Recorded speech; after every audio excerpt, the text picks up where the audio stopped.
Penina Furnitures wanakutangazia wewe mkazi wa jiji la Dar es Salaam kwamba watakuwa na ofa na punguzo kubwa sana la bei kwa bidhaa zao zote. Punguzo hili la bei ni mahususi kwa wateja wote wanaohitaji sofa set kwa ajili ya majumbani na zile za ofisini. Lakini pia upande wa ladies and gentlemen wa mjini, basi unajipatia kisofa fulani vya amazing ambacho utakitua magetoni kwako na kikanogesha geto kiunyama zaidi. Lakini kubwa zaidi, wanakufanyia interior design kuanzia magetoni, katika majumba makubwa pamoja na maofisi. Bwana unangoja nini? Tutembelee sasa Penina Furnitures kwa ubora wa kazi yako. Na wanakwambia kwamba delivery ni free kwa wakazi wote wa jiji la Dar es Salaam. Watafute sasa kupitia nambari za simu za 0775026557. Wanakwambia kwamba unalalaje katika kitanda ambacho kijatengenezwa kwa material ya sofa, basi watafute sasa Penina Furnitures. Balaa zito linaendelea katika episode ya 4 na ya mwisho likapia tu. Kama bado hujatazama sehemu ya 3, basi hakikisha unagusa hicho kipop up kinatokeza juu kabisa upande wa kulia mwa screen mwako ili tuweze kwenda pamoja. Na kama bado hujagusa alama kusubscribe, fanya hivyo ili tuweze kwenda sawa. Mwamba Jemini imekuwa ni msahara mzito kukubaliana kwamba eti bidada Marie ni vampire, na kitu hichi alikuwa anakichukia kutokea pale mwanzoni, lakini siku ya leo eti anaambiwa kwamba bidada ni vampire. Hakukubali kabisa. Mwisho wa siku akawa amemchukua Mwamba Shiho ambaye amedhibitisha kwa macho yake kwamba huyu ni vampire, na Shiho alimueleza wazi kabisa kwamba yeye hakupenda kuwa vampire, ili ilitokea tu wakati anataka kumkomboa huyu mpenzi wa Mwamba Jemini. Sasa Mwamba ana maamuzi yeye mikononi mwake kuweza kumuua au la. Mshikaji Jemini akajikuta tu anakosa nguvu hata za kuweza kumuua huyu jamaa, akawa amepitisha mshale wake pembeni kidogo mwa sura ya jamaa, kisha akawa ametimba katika maeneo fulani vya mapoli kutafakari juu ya jambo hili.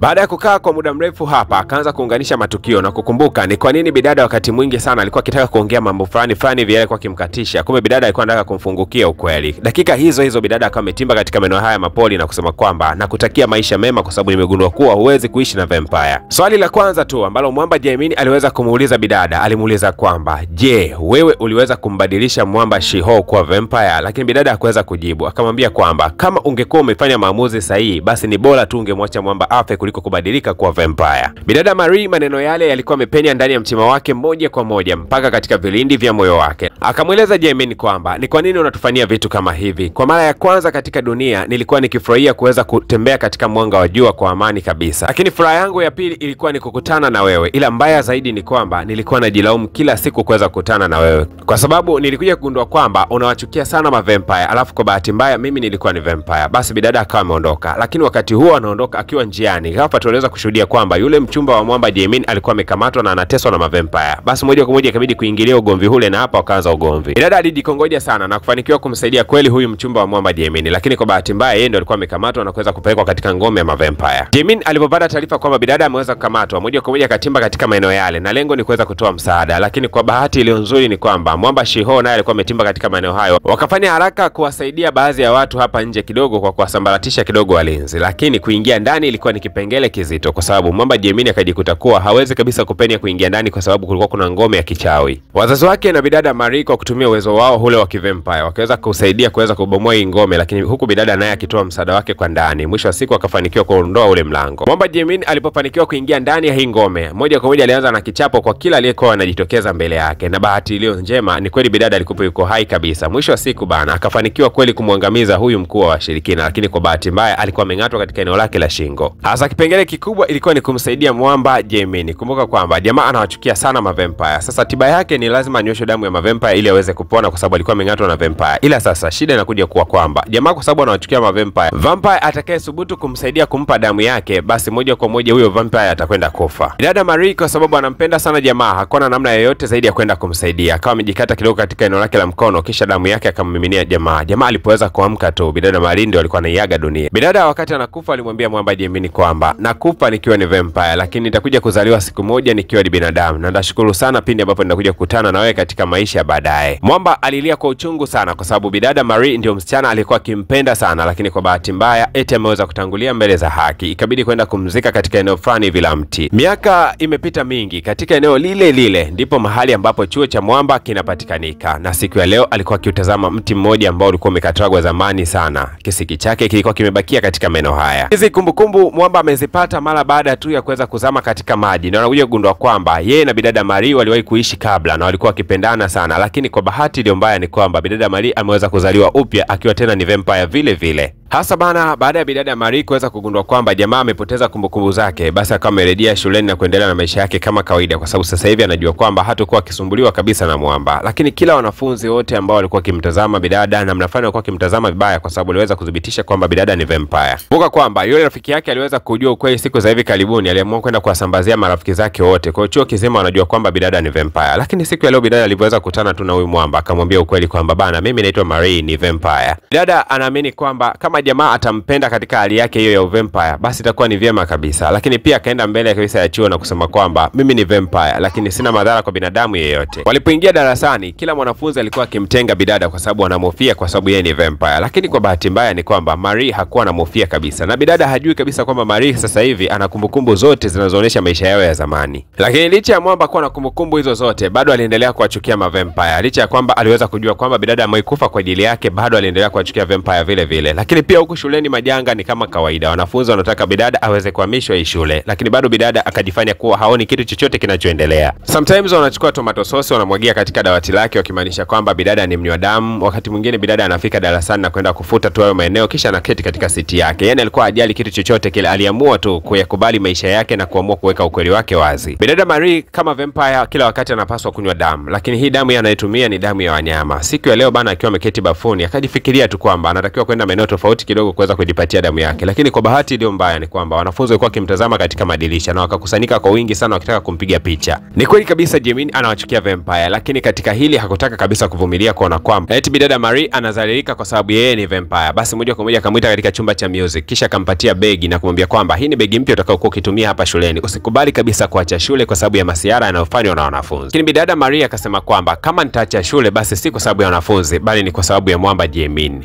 Sei kitu kamchanganya sana jamaa. Kwa ajili yangu unamaanisha nini? Na kabla hata bidada Marie hajaweza kufunguka, ghafla tu Mwamba Shiho akawa ameingia ndani ya kile chumba cha muziki. Mwamba Gemini hakutaka ugomvi kabisa, akawa anaondoka katika kile chumba cha muziki. Lakini wakati anashuka katika ngazi katika maeneo haya madarasa, akashangazwa na kuona kwamba kuna mwanamke mmoja alikuwa amemuita kwa jina la Orange Marmalade. Kapuuzia, hakujali sana juu ya ile tukio. Moja kwa moja bana, siku leo akiwa ameshika smartphone yake, akabaki kushangaa kuona kwamba eti alikuwa na bendi ya muziki ambayo alikuwa akiimba yeye pamoja na bidada. Sasa hii kitu inabaki inamshangaza sana. Mbona mimi sikumbuki kitu chochote kile? Ikabidi kunyenyuka lengo akatafute ukweli, lakini kwa bahati mbaya akashangaa kuona kwamba mbele yake anaiona taswira ya bidada mmoja zamani sana. Huyu bidada alikuwa akipuliza filimbi. Wakati uliopita hakuwa ameiona sura yake vizuri, lakini sasa hivi anashangaa anaiona hii sura vizuri kwamba ni bidada Marie. Hasa Mwamba akiwa anakimbia moja kwa moja kwenda kumfuata bidada. Kumbe kwa bahati mbaya huku bidada alikuwa amekutana na Mwamba Shiho, na hapo akaanza kuzungumza. Bidada akisema kwamba najilaumu kwa sababu nimeweza kuumiza hisia za Mwamba Gemini. Kwa dili gani? Kwa sababu siku ya jana alipoweza kujitupia katika mto, kumbukumbu zake zimeweza kupotea. Lakini Shiho akamwahidi kwamba nitakusaidia kuhakikisha kwamba anamuamsha Mwamba kutokea katika usingizi huo aliolala na kukusahau kabisa wewe. Na ghafla tu Mwamba Gemini akawa amejitokeza nyuma kidogo mwa bidada Marie. Moja kwa moja bana, jamaa akawa amemkumbatia bidada Marie ili Gemini aweze kupata wivu, na hapo hapo Mwamba akawa amejisikia vibaya na kuondoka katika eneo hilo. Lakini zilipofika nyakati za usiku, Mwamba Gemini alikuwa amemuita bidada Marie na kumwambia kwamba katika kila maono yake ambayo anayaona, anashangaa kumuona kwamba bidada anatokea katika maono hayo. Akamwomba bidada aweze kumjua kwa uzuri zaidi na akaomba bidada awe jirani yake zaidi. Lakini pia akamwambia kwamba nitakusaidia usiishi katika maisha ya upweke pale shuleni. Lakini balaa siku hiyo hiyo likawa limeanza, kwani wazazi kesho yake walifika hapa shuleni wengi sana wakiwa wanalalamika kwa kusema kwamba wanafunzi wamekuja kulalamika majumbani kwao kwa kusema kwamba katika shule yao wanasoma na vampire, kitu ambacho kikaleta pressure kubwa sana. Lakini Mwamba akawa amejitolea na kusema kwamba atazidi kumlinda bidada na kuahidi kwamba kila wakati atakuwa jirani naye. Usiku ulipofika, Mwamba Shiho alimfuata Gemini na kumwambia kwamba sababu ya bidada kuweza kujionyesha kwamba yeye ni vampire ilikuwa ni kwa sababu anampenda sana Gemini ambaye ni wewe. Mwamba siku ya leo alienda kando ya yule mti ambao wakati mwingi anakumbuka kwamba ni kama aliwahi kumzika bidada katika mitaa hiyo. Akachimba pale chini na ni kweli kabisa akakuta kwamba kuna mavazi ya bidada aliyokuwa amemzikia kipindi cha zamani sana. Hapa ndo akakumbuka kwamba bidada alikuwaga ni mpenzi wake zamani. Lakini wakati huo bidada pia naye Maria alikuwa ametimba katika eneo hilo la mti. Mwamba akashindwa kujizuia kabisa, akawa amemkumbatia bidada na kusema kwamba nimekumbuka kwamba wewe ulikuwa ni mpenzi wangu na mpaka dakika hii wewe ni mpenzi wangu. Kumbe umewahi kufa kwa ajili yangu. Waliondoka katika eneo hilo na moja kwa moja walielekea katika eneo fulani hivi ambapo maji yalikuwa yakitiririka. Na kupitia mitiririko hii ya maji, basi unaweza kuzungumza mambo ambayo ungetarajia yaweze kutokea wakati ujao. Lakini Mwamba akawa anazungumza kwamba nilikujua kutokea zamani sana, tumewahi kuishi kabla. Lakini bidada Maria akasema kwamba sikumbuki kana kwamba tumewahi kuishi pamoja kabla. Lakini Mwamba akamwambia kuwa nimeweza kuona jana yetu. Kumbe Maria hakumbuki kabisa kama amewahi kuwa na mahusiano na huyu jamaa, lakini jamaa anaweza kukumbuka kwa sababu alirudiki katika miaka ya zamani sana. Kumbukumbu zake zimemrudisha mpaka kipindi kile. Ndoto zao kimziki zikawa zimepiga sana hatua, kwani kila wiki walikuwa wakifanya tour moja ya kuweza kuimba katika mitaa, kitu ambacho kikaongezea mashabiki katika maisha yao na wakajikuta wanapata kipato kipato kikubwa, lakini siku ya leo wakiwa wameketi pamoja, Mwamba kamwahidi bidada kwamba atampenda mpaka mwisho wa maisha yake. Na kufikia hapo tunakuwa tumefikia ukomo wa tamthilia yetu, ila nikukumbushe tu kwa Penina Furnitures wanakutangazia wewe mkazi wa jiji la Dar es Salaam kwamba watakuwa na ofa na punguzo kubwa sana la bei kwa bidhaa zao zote. Punguzo hili la bei ni mahususi kwa wateja wote wanaohitaji sofa set kwa ajili ya majumbani na zile za ofisini. Lakini pia upande wa ladies and gentlemen wa mjini, basi unajipatia kisofa fulani vya amazing ambacho utakitua magetoni kwako na kikanogesha geto kiunyama zaidi. Lakini kubwa zaidi wanakufanyia interior design kuanzia magetoni, katika majumba makubwa pamoja na maofisi.